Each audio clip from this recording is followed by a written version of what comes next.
is Jordan De La Torre. I am a saxophone player and teacher in the Fresno and Clovis area, and today I'll be discussing the 2025 Bari Saxophone Audition for the Middle School FMCMEA Honor Band. So taking a look at the first of the three excerpts, we can take note of a combination of accents and staccatos happening throughout. On Bari in particular, it can be really difficult to get the accents to speak without them just exploding. And while we do want to have a big sound for this, we want it to be controlled. So please be careful. Don't let your embouchure move during your accents. Just play a nice controlled accent. It should be marginally louder than the rest of the line, but really not by a whole lot. We want to pay extra close attention to some of these dynamic shifts. For example, in the third measure, we drop from forte down to mezzo piano. And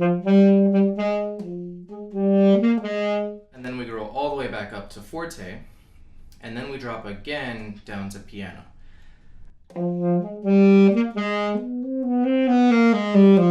And then another big growth all the way to forte. So we want these drops to be really sudden and then the growths to be quite large as we get back to the forte each time it happens.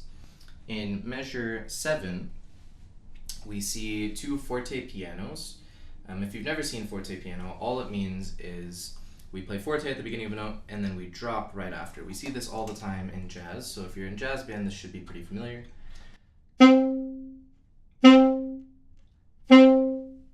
So I would practice just hitting the beginning of the note and dropping that A all the way down to the quietest dynamic that it can. Moving past this, measures 9 and 10 involve some syncopation in the rhythms. The Fs are on the and of 2 in both of those measures. So be careful not to put them on the beat, that might be tempting, but they are on the and. Meanwhile, the G happens right on beat 4. Moving just past that, measure 11 it's written in a way that's kind of deceptive. It kind of looks like that F is on some weird syncopation in the beat, but it's not, it's just on beat 3. So don't overthink it. We have a D on beat 2, an F on beat 3, and then another D on beat 4. Looking at measure 16, we have an opportunity for an alternate fingering. If you're familiar with your B-flat fingerings, you'll know that we have a bis B-flat fingering, which is 1 and the bis key, where we use our first finger to cover the bis key as well. But our other option is a side B-flat, which uses an A fingering, so 1 and 2 on the left hand, and then this side key right here. If you've never used your side keys, take a look at the right hand of your saxophone. There are 3 keys right here. We're going to grab the bottom one and we're going to use the inside of our index finger to do that. So you'll keep your fingers over on the pearls like they usually are and just kind of push your hand gently into the side B flat key. This might feel really weird if you've never tried it before. For some of you it might be your default and you've been doing it all along. Now looking at measure 16, we're going to want to use our side B flat there because if we go to our bis B flat, we're forced to roll off of our bis key going to the B natural. And this motion, even if you can do it really fast, it's never going to be as fast or as clean as if you just did the side B flat. As long as you get comfortable, take the time to get comfortable with your side B flat. What ends up happening if we try to roll off the bis key is we hear this kind of scoop up to the B.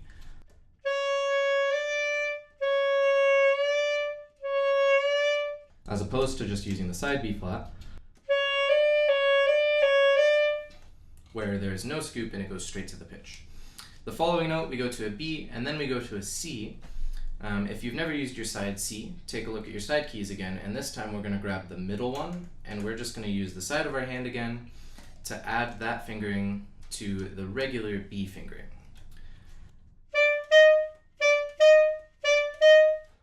The reason we would want to use side B flat there, even if it's a little bit uncomfortable at first, is because when we flip from B to C, it creates a little bit of a blip in the sound instead of just hearing a straight across B to C with nothing in between.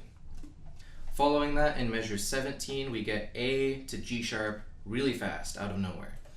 Usually the easiest way to do this is going to be keeping your G sharp key down and just lifting up the third finger on your left hand. So keeping that G sharp key down is going to minimize the motion. And it's going to feel a little bit less clunky than trying to put both of these down. It also is going to eliminate some of this key noise because that G sharp key makes a ton of noise for no reason. So if we just get rid of that, we can just have the third finger have movement instead. Last thing here is that the last note is a low D at fortissimo on the Bari Sax. This was written as a trap for Bari Sax players because our usual tendency is to see a low D and see any amount of Fs and just play really, really loud. Again, be controlled with this accent. It should be louder than the measure before it, but it shouldn't be blatty, it shouldn't have a bad tone. So practice playing your low D and any surrounding low notes at loud volumes so that you get a sense of how loud you can play them while still being controlled. The second excerpt is more of a showcase of your tone and your intonation. Rhythmically and notes-wise, it's mostly straightforward. What I would pay a lot of attention to here is the dynamics across the whole thing. So we start off with this mezzo forte. We get a more or less 2-measure crescendo, and then we come back down past the mezzo forte lower to a piano. We want to take really big advantage of the softer end of our ability to play. If we can learn to control our softest playing and our loudest playing with good tones and even responses, then we can use that technique to play something like this and have a really wide dynamic range, which is another thing that this etude in particular is really going to get after. You may also consider spending time with a tuner. Some of these notes are not great tuning notes. For example, the very first half note that we get in measure 2 is a D, which usually has a tendency to come out sharp on the saxophone, so be sure to spend some tuner time with it and make sure that it comes out where you need it. In the second to last measure, we get molto rit. Molto meaning a lot, rit being the abbreviated version of ritardando. Ritardando just means slow down. So molto rit implies you're going to slow down really heavily at the end here. Take the triplet leading into the second to last measure evenly, but once we get up to that C, we can start to pull back our tempo.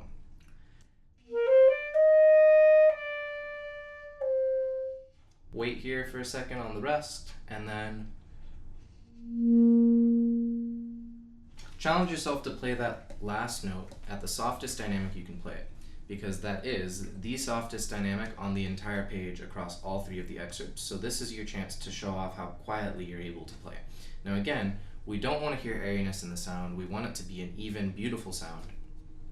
So prioritize your response, but do everything you can to bring the volume of that note down. Finally, the march is written in a way that kind of looks like it should all be long notes, but if you look really closely, we also have staccatos on top of each dotted quarter note. So instead of it being, we're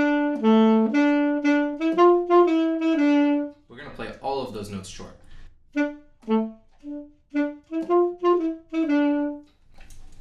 Once we get to the 4th measure, we have a dotted half note this time, and notice that there's no staccato above it. So that one will be full length, and not only full length, but we're going to make sure that we crescendo into the next phrase.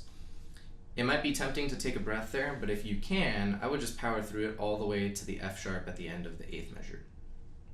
Looking at measures 9 to 12, we are sitting at this forte, but when we get to measure 13, we get a sudden drop all the way to piano. Don't be afraid to get really quiet here. This is all trying to create an effect. The quieter you can drop at the piano, the more room you're going to have to grow for the forte in the next 2 measures. And if you really try to stretch that dynamic range, you're going to create a much bigger effect than if you just drop to like a mezzo piano and then get up to a mezzo forte. Lastly, 4 measures from the end, we get a descending line at piano with staccatos. This is really not easy to do on a saxophone. Prioritize the response over everything. Yes, we want those notes to be quiet, but I'd rather them be a little bit louder and actually speak than hear you try to get quiet and then it doesn't really speak and you're kind of fighting the instrument for those 2 measures. Play loud enough and with a full enough airstream that the sound is strong and supported, and then from there practice bringing it down as much as you can. Last general statement on this, please make sure that you're practicing slowly and patiently. I'm sure that you hear that all the time from your music teachers, and I'm sure you're tired of hearing it, but you hear it all the time because it's really important, and if we try to rush through especially the early phases of learning the music, then by the time the audition comes around, we are a nervous mess because we didn't prepare enough early on. So prepare early and prepare really diligently so that when you get to the audition room, you're good to go and you don't feel nerves or you don't feel like you wish you had practiced more a couple months ago. Do the work now so that you don't have to stress about it later. That's about all I have, so happy practicing and good luck on auditions.